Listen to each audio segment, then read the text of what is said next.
So, good day everyone. I'm EUNICA SOBREVILLA and I'm going to tackle about formalism. So, what do we mean by formalism?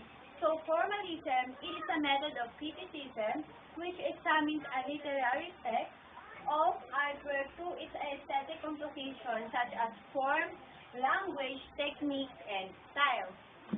So, formalism is claims that literary works contain intrinsic properties and treat each work as a distinct work of art. In short, it perceives that the key to understanding the text is through the text itself.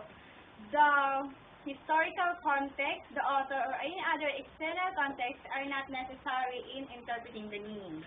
So when we say formalism, it attempts to discover the meaning of the text by close reading of a work of a literature. Focuses on form, like what I've said here, focuses on form, organization, language, techniques, and style, and multiple language of the text. So we're going to consider the text in isolation. We're going to disregard the author's intent or the author's intention, the author's background, context, and areas outside the work itself. So here are the common aspects. We're going to here the common aspect look into informalism. So first is the author's technique and resolving contradiction within the text. So here in first common aspect, we're going to look into formalism. We should look on how did the author make the ideas or the statements within the text. So the next is the central passage that sums up the entirety of the work. So here we're going to analyze or to determine its message to construct or utilize to convey the message. So next is contribution of parts and the contribution of parts and the work as a whole to its aesthetic composition or quality. So what do we mean by the aesthetic quality? So its aesthetic quality, its focus is on the experience, the uniqueness of the work or a text, and it's powerful and significant. Of course, this on focus on form, on universal truth and possibility of enlightenment, and the head of a text on its own terms. Next is the contribution of rhymes and rhythms to the meaning of or effect of the work.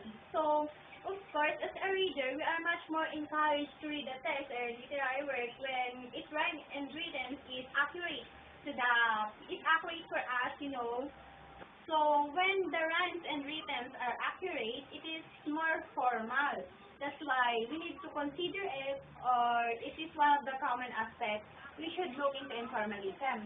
So next is the relationship of the form and the content. So when we look into informalism of the text, the connection of it is very essential because writing a formal text, all the world must have a connection to each other because it is very important because in formalism, formal people or formal person were going to read it, so it must be formal. And the next is the use of imagery to develop symbols used in the text. So, for example, of course, the imagery must be clear and it must be formal. And so the next is the paradox, ambiguity, and irony in the word. So, what's meant by the paradox, ambiguity? So, of course, when you're writing a formal essay or a formal text, the word you must use is clear, of course, and you should going to write a words that have a sense, and those nonsense words you must not put it in a formal text. And of course, irony, too much use of words is not good in doing a formal text. So the next is unity in the work.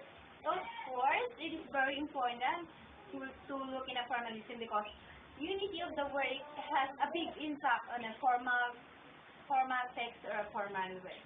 And that's all. Thank you. So the next topic will be reported by the next reporter.